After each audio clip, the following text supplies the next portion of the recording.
अरविंद की शादी साक्षी से हुई थी और अरविंद की माँ ने बहुत प्यार से साक्षी को अपने घर की बहू बनाया था, क्योंकि वह उन्हें बहुत समझदार, सुलझी हुई और शांत लगी थी।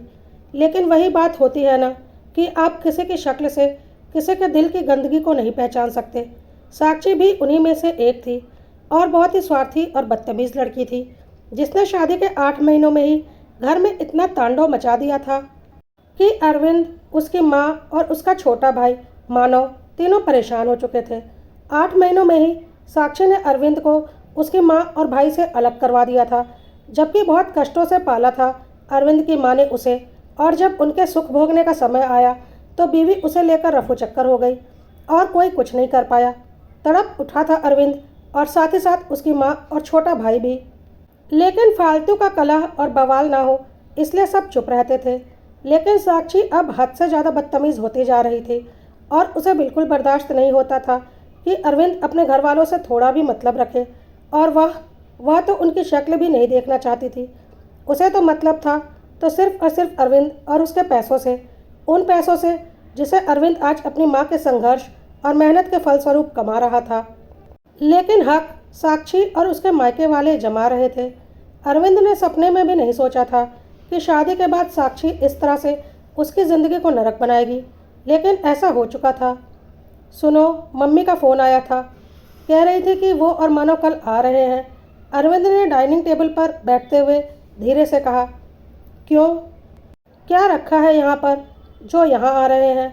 अगर वो लोग यहाँ आ रहे हैं तो मैं अपने मायके जा रही हूँ। साक्षी ने चपाती का कैसरोल टेबल पर पटकते हुए कहा। कैसी बातें कर रही हो तुम? वो लोग यहाँ आ रहे हैं तुमसे मिलने के लिए, सिर्फ सुबह से शाम तक रुकेंगे।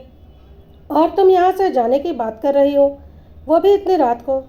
रात के 10 बज चुके हैं, अरविंद ने कहा। इतनी रात को? तुमने जानबूझकर मुझे यह बात इतनी रात को बताई ताकि मैं अपने मायके ना जा सकूं। सब समझती हूँ मैं। साक्षी, कैसी बातें कर रही हो तुम? पहले खाना खा लो और फिर ठंडे दिमाग से सोचो, अरविंद ने समझाते हुए बोला। तुम्हें सोचना है तुम सोचो, मुझे कोई शौक़ नहीं है तुम्हारे भाई और माँ की सेवा करने का। मुझे तो उन दोनों की शक्ल तक पसंद नहीं।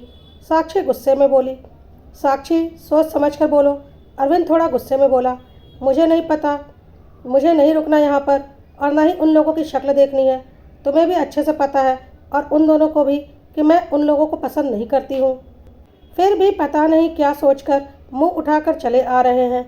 मुझे नहीं पता, मैं अभी अपने भाई को फ़ोन लगा रही हूँ, वो मुझे लेने आ जाएगा। मैं यहाँ नहीं रुकूंगी। साक्षी गुस्से में बड़बड़ाती गई और अपना मोबाइल उठाकर अपने भाई को फ़ोन लगाने लगी। इधर अरविंद का भी मूड ऑफ हो गया था। उसने भी खाना नहीं खाया और टेबल पर से उठकर बाहर बरामदे में आ गया। भाई से बात कर लेने के बाद साक्षी अपने कमरे में गई और अपना बैग तैयार कर लिया। तब तक उसका भाई भी यहाँ पहुँच गया।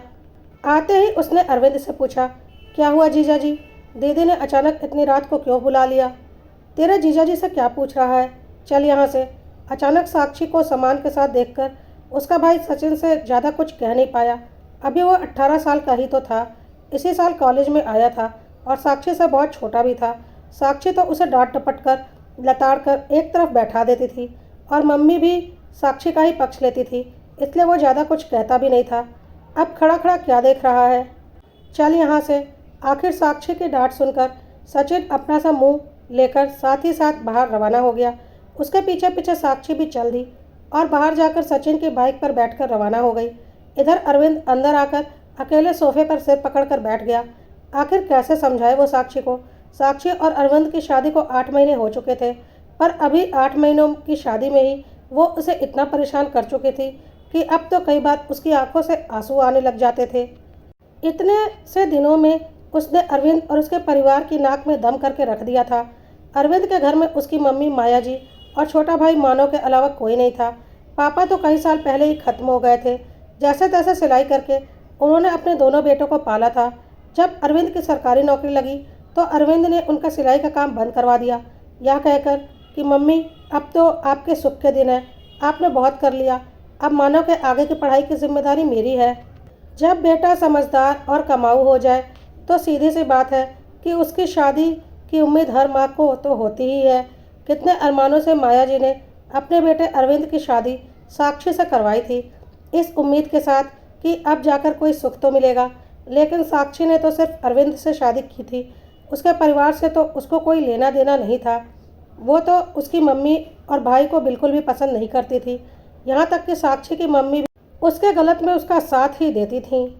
आखिर सिर्फ सरकारी नौकरी देखकर ही तो उन्होंने शादी करवाई थी। शादी के कुछ दिनों बाद ही साक्षी ने अपने रंग दिखाने शुरू कर दिए थे।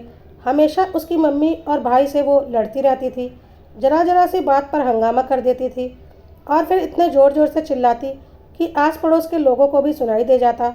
आखिर घर में शांति रहे और बेटे बहू ठीक से रहे, इसके लिए अरविंद की मम्मी ने उसे ट्रांसफ़र ले लेने के लिए कह दिया। आखिर वो लोग साथ नहीं रहेंगे तो लड़ाई झगड़े भी नहीं होंगे और फिर दुनिया को भी यही लगेगा कि ट्रांसफ़र के कारण ही बेटे बहू दूसरे शहर में शिफ्ट हुए हैं। आखिर अरविंद ने उनकी बात मान ली, लेकिन दूसरे शहर में ट्रांसफ़र ना हो सका तो उसी शहर में ट्रांसफ़र ले लिया और साक्षी के साथ वहाँ शिफ्ट हो गया। लेकिन अब साक्षी ना तो खुद वहाँ उनसे मिलने जाती थी और ना ही उन लोगों को अपने घर आने देती थी। इससे पहले भी वो लोग सिर्फ एक बार यहाँ आए थे, ये सोच कर कि कम से कम एक सप्ताह तो रुक कर जाएंगे। पर साक्षी के रवैये को देखकर वो लोग 2 दिन में ही रवाना हो गए और इस बार तो रुकने के हिसाब से आ ही नहीं रहे थे। सुबह से शाम तक सिर्फ बेटे बहू के साथ समय बिताने के लिए आ रहे थे, पर उसमें भी साक्षी को समस्या थी। आखिर अपने भाई सचिन को बुलाकर वो रवाना हो ही गई। खैर, अरविंद ने अपनी मम्मी को फ़ोन नहीं किया, बल्कि वो उस समय खुद ही घर में ताला लगाकर उनके पास पहुंच गया। उसे अचानक इतनी रात में वहां देखकर उसकी मम्मी को समझते देर नहीं लगी कि क्या बात हुई होगी।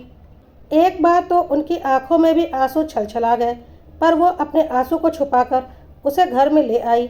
जानती थी कि साक्षी ने खाना तो खिलाया नहीं होगा, इसलिए खाना बनाकर उसे खाना परोसा। खाना खा लेने के बाद अरविंद चुपचाप सो गया। उसने कुछ कहा भी नहीं। दूसरे दिन भी उसने पूरा दिन उन लोगों के साथ ही बिताया। शाम को मम्मी ने उसे घर जाने को कहा। बेटा, कल तो तुझे ऑफिस जाना है, अब तू घर जा, रात होने वाली है। साक्षी भी घर आ गई होगी। हाँ, अब तो आएगी ही। उसे पता था कि आप सिर्फ शाम तक रुकने वाले हो, अरविंद ने कहा। क्या कर सकते हैं बेटा, आजकल हर किसी को अपने अपने रिश्ते ही पसंद है। सिर्फ अपने रिश्ते मायने रखते हैं सबके लिए, इसलिए ज़्यादा किसी से उम्मीद मत करो, मम्मी ने सिर पर हाथ फेरते हुए कहा। तो अरविंद मुस्कुराकर रवाना हो गया। घर पहुंचा तो जैसा कि उसे उम्मीद थी, साक्षी घर आ चुकी थी, पर अरविंद चुपचाप अपने कमरे में जाकर सो गया। साक्षी ने भी उससे कोई बात नहीं की। जब दूसरा संडे आया तो साक्षी ने अरविंद से कहा, आज कहीं का प्रोग्राम तो नहीं है ना? अगर है तो कैंसिल कर दो। आज दीदी जीजाजी आ रहे हैं, साथ में मम्मी पापा और सचिन भी। आज वो लोग हमारे साथ ही टाइम स्पेंड करने वाले हैं। आज उन्हीं के साथ लंच करेंगे, फिर शाम को सबके साथ कहीं घूमने आएंगे। उसकी बात सुनकर अरविंद ने कुछ नहीं कहा, पर साक्षी इतना खुश थी कि वो अपने काम में लग गई। आखिर अपने मायके वालों की मेहमान नवाजी में वो कोई कमी नहीं छोड़ना चाहती थी। खैर, थोड़ी देर के बाद वो लोग आ गए, पर दरवाज़ा खुला हुआ ही था। अचानक उनकी आवाज़ सुनकर वो बाहर आई और सबसे हंसकर गले मिली। अरे, दामाद जी कहाँ हैं? उन्हें भी तो बुलाओ, पापा ने सोफे पर बैठते हुए कहा। बस पापा अभी तो यहीं थे, शायद अंदर वॉशरूम में गए होंगे। आप लोग बैठिए, मैं देखती हूँ। साक्षी ने अंदर जाकर देखा तो अरविंद कहीं नहीं था। वो बाहर निकल कर आई तो फिर सब लोगों ने पूछा, क्या हुआ, अरविंद जी कहाँ हैं? पता नहीं पापा, अभी तो यहीं बैठे हुए थे। पता नहीं कहाँ चले गए, साक्षी हैरान होते हुए बोली। अरे, तू इतनी टेंशन क्यों ले रही है? आजकल तो इतनी सुविधा भी तुम्हारे हाथों में है, फ़ोन लगाकर पूछ लो कि अचानक कहाँ चले गए, उसकी मम्मी ने कहा। अपनी मम्मी की बात मानकर साक्षी ने फ़ोन लगाया, लेकिन अरविंद ने फ़ोन तक नहीं उठाया। 2-3 बार फ़ोन लगाने पर अरविंद ने फ़ोन उठाया। अरे, कहाँ हो तुम? कब से फ़ोन लगा रही हो तुम्हें, फ़ोन भी नहीं उठा रहे हो। घर में सब लोग आ भी गए हैं, पर तुम कहाँ चले गए? अरे, मेरा क्या काम है वहाँ पर, तुम्हारे मायके वाले हैं, तुम देखो, कहकर अरविंद ने फ़ोन काट दिया। यह सुनकर साक्षी को बहुत गुस्सा आया। तब उसकी मम्मी ने पूछा, क्या हुआ, अरविंद जी कितनी देर में आ रहे हैं? मम्मी, उन्होंने तो आने से ही इनकार कर दिया, कह रहे हैं तुम्हारे मायके वाले हैं, तुम देखो। अरे, भला ये कैसी गैर जिम्मेदाराना हरकत है, रिश्ते इस तरह से निपटे हैं क्या? उसकी मम्मी ने कहा। हाय राम, अरविंद जी का स्वभाव ऐसा है क्या? मुझे तो ऐसे नहीं लगते थे। अरे, हमारा आना उन्हें अच्छा नहीं लगा क्या? दीदी ने भी कहा। जिसके मुंह में जो बातें आ रही थी वो वही कहे जा रहे थे। सबका मूड ऑफ हो चुका था। खैर, रात को अरविंद घर आया तो देखा शाम को जाने वाले सभी लोग वहीं मौजूद थे। उसे देखते ही साक्षी ने कहा, तुम्हें पता था ना कि आज ये लोग आने वाले हैं, उसके बावजूद भी तुम कहाँ चले गए थे? अरविंद जी, हमें आपसे ये उम्मीद नहीं थी। अपने घर आए मेहमानों को आप इस तरह से बेइज्जत करोगे। दीदी ने भी कहा, यही सब सिखाया है आपकी मम्मी ने आपको कि किस तरह से अपनी बीवी के मायके वालों को बेइज्जत किया जाए? साक्षी की मम्मी ने कहा, नहीं मम्मी जी, ये मुझे मेरी मम्मी ने नहीं सिखाया है, ये तो मुझे आपकी बेटी ने सिखाया है। जब मेरे मम्मी और भाई आते हैं ना, तो आपकी बेटी यही काम करती है, मायके रवाना हो जाती है। अभी पिछले रविवार को ही तो गई थी, वो भी रात में अचानक। सचिन ही तो लेकर गया था, पूछो उससे।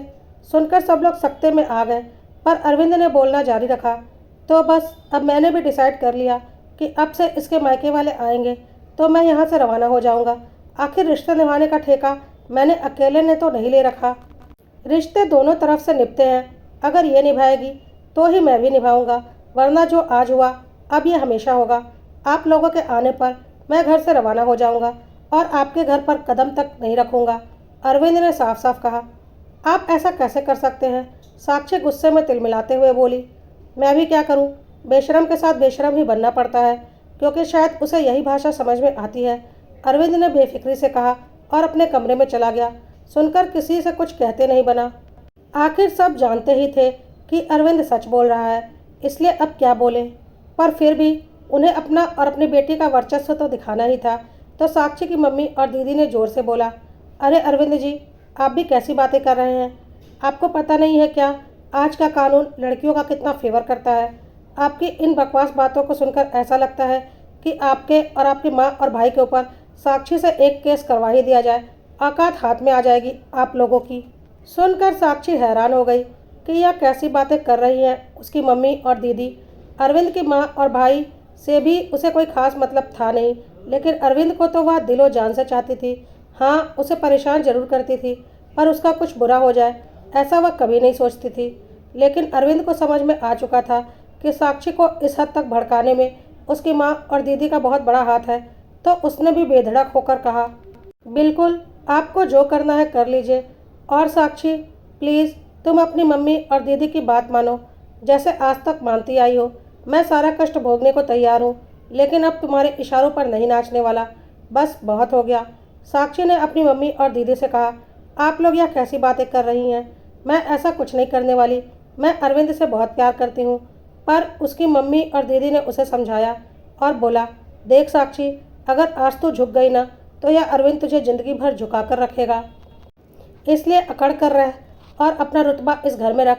तुझे पता नहीं है, एक बार दहेज और घरेलू हिंसा का केस किया ना, तो इन तीनों माँ बेटों की अक्ल ठिकाने आ जाएगी और तेरे सामने ज़ुबान तक नहीं खुलेगी।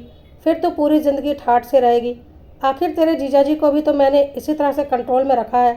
इतने सालों में देखा है कि मेरे ससुराल वाले मेरे ऊपर कभी भी हावी हो पाए हैं? बस ऐसा ही कंट्रोल तुझे अरविंद के ऊपर बनाना होगा। साक्षी हैरान थी और कुछ बोल नहीं पा रही थी, क्योंकि उसका दिमाग काम नहीं कर रहा था। लेकिन तब तक अरविंद ने ही बोल दिया, नहीं नहीं, आप लोगों को इतना कुछ करने की ज़रूरत ही नहीं पड़ेगी। इससे तो अच्छा मैं साक्षी को तलाक दे देता हूँ और उसे उसका कंपनसेशन और हक दे देता हूँ। कम से कम मैं अपने माँ और भाई के पास तो रह पाऊँगा और उनका थोड़ा सहयोग तो कर पाऊँगा, और साक्षी भी अपना हक पाकर आराम से अपने मायके में रहेगी। क्योंकि आप लोगों की बात सुनकर मुझे समझ में आ गया कि इस रिश्ते को ढोने से कोई फ़ायदा नहीं, सिर्फ तबाही और बर्बादी है। यह सब कुछ सुनकर साक्षी अंदर तक हिल गई। वह किसी भी कीमत पर अरविंद को छोड़ना नहीं चाहती थी, और साक्षी के मायके वालों ने भी यह सब कुछ सिर्फ अरविंद को डराने के लिए बोला था, और उन्होंने सपने में भी नहीं सोचा था कि अरविंद इस तरह से रिएक्ट करेगा और बात को तलाक तक ले जाएगा। इसलिए उन लोगों ने शांत रहने में ही अपनी भलाई समझी, और साक्षी ने भी समझ लिया था कि अगर अब उसने कुछ खुराफाती की तो उसकी शादी ज़्यादा दिनों तक टिकने वाली नहीं। इसलिए उसने अपने मायके वालों से बोल दिया कि वह लोग अभी वहाँ से चले जाएं, और वह इस बारे में उनसे कोई बात नहीं करना चाहती। अपना घर परिवार वह खुद संभाल लेगी। तो सब अपना सा मुँह उठाकर अपने अपने घर रवाना हो गए। साक्षी ने अरविंद के सामने अपनी गलती मान ली, क्योंकि आज अरविंद बहुत गुस्से में था, और साक्षी को समझ में आ गया था कि अपना घर बचाना है तो अरविंद को मनाना ही पड़ेगा।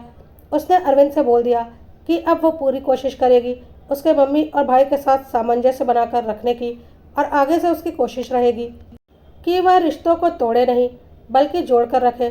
बस उसे थोड़ा वक्त चाहिए, क्योंकि उसे पता था इतनी जल्दी खुद में सुधार लाना संभव नहीं है। पर अरविंद ने सोचा कि जब साक्षी खुद आगे आकर सुधरना चाहती है तो उसे एक मौका मिलना चाहिए। इसलिए उसने भी उसे एक मौका देने का फैसला कर लिया, इस शर्त पर कि वह अपनी मम्मी और दीदी से अपने घर परिवार के बारे में कोई बात नहीं करेगी और ना ही उनसे कोई सलाह मशवरा करेगी, बल्कि अपने ससुराल से संबंधित सारे फैसले वह खुद अपने दिमाग से करेगी और अपने ससुराल की कोई भी बात अपनी मम्मी और दीदी से कभी शेयर नहीं करेगी। अगर वह लोग खुद उसे कोई राय मशवरा देते हैं तो वह उनसे साफ मना कर देगी कि वह उसके ससुराल के मामले में कुछ ना बोले। अरविंद ने यह फैसला इसलिए लिया था क्योंकि कोई भी व्यक्ति नहीं चाहता कि उसका बसा बसाया घर परिवार टूटे, और साक्षी ने भी वक्त पर सही फैसला लेकर आज अपना घर टूटने से बचा लिया था।